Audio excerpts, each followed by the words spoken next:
Not sure if you're familiar with the writer Sam Harris. I first encountered Sam Harris in the early 2000s. Well, no, I should say around 2007, 2008. Why? Because he was one of the trio of prominent new atheists. The group included Christopher Hitchens, whom I knew well going back to the 1980s and 90s, Richard Dawkins, whom I don't know, but whom I know of, and I was familiar with Dawkins' work, now having read most of it. And Sam Harris was the third of this group. At that time, a student of neuroscience. Now he's completed his neuroscience degrees. And he has kind of wandered into politics over the past decade or so and presents himself as this kind of progressive skeptic who is willing to take on some aspects of the left and woke culture, but at the same time firmly on the left. And Sam Harris, I noticed, was trending yesterday on Twitter, and people were talking about it. And I see a little clip of Sam Harris, and I'm not going to play the clip, but this is basically what Sam Harris says. He goes, listen, in the 2020 election, the supreme goal was to get rid of Trump. And he goes, I really don't care if Hunter Biden was a crook. I really don't care if they suppressed the story and censored it. I really don't care if all of it was true. I really don't care if in fact, if there were dead children lying all around the floor. I'm using actually Sam Harris's words here. He goes, it was worth it. And the thrust of this argument, which by the way is not, I'm mentioning it in part because it's not Sam Harris alone who thinks this. This is a widespread way of thinking on the left. It's I call it by any means necessary way of thinking.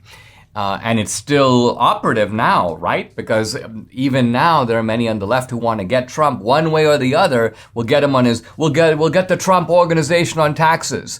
We'll get him for storing classified documents. We'll get him on, earlier it was, we'll get him on Russia. We'll get him on January 6th. It is a mentality that is willing to trample over fair play. It's willing to trample over free speech. It's clearly willing to trample over democracy. And that was the point. The guy interviewing Sam Harris, who didn't seem all that political, but he was a little shocked at this idea that he was hearing from Sam Harris that he didn't believe in the democratic process. It was perfectly okay. Sam was basically saying, look, if the Biden family is corrupt, if they're taking money left and right, we don't want people to know about it, at least not until the election is over. And second of all, free speech doesn't really matter. The Twitter was right to block the New York Post from reporting on this. Maybe Sam doesn't believe the New York Post should even have done any reporting on it.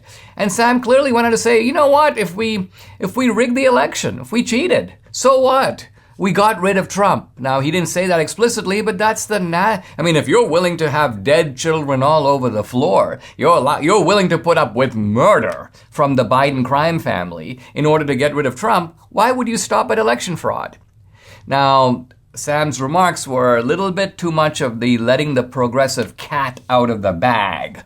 And so the left began to get nervous. And then Sam Harris, I noticed this morning, has a backpedaling statement where he basically goes, well, I wasn't really saying that. And, when I saw this, I thought, Sam, you're such an intellectual coward. Look, your old position, by any means necessary, had a certain kind of intellectual consistency. Yeah, it's horrifying. It's repulsive. You're probably a repulsive individual, but nevertheless, it is thought out. There's a kind of consistency to it. It follows a certain logic. The logic is we're trying to get rid of Hitler. Trump is Hitler.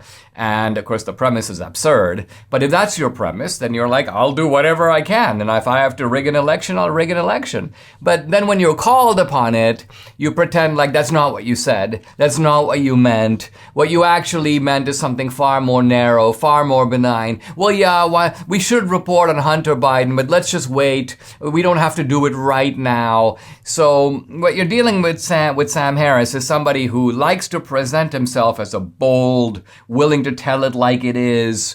I'm even going to, give God the middle finger. And so I predict that when Sam Harris dies and shows up before the supreme being and is, there for his final judgment, what we're going to see is not a brave atheist, but a sniveling coward.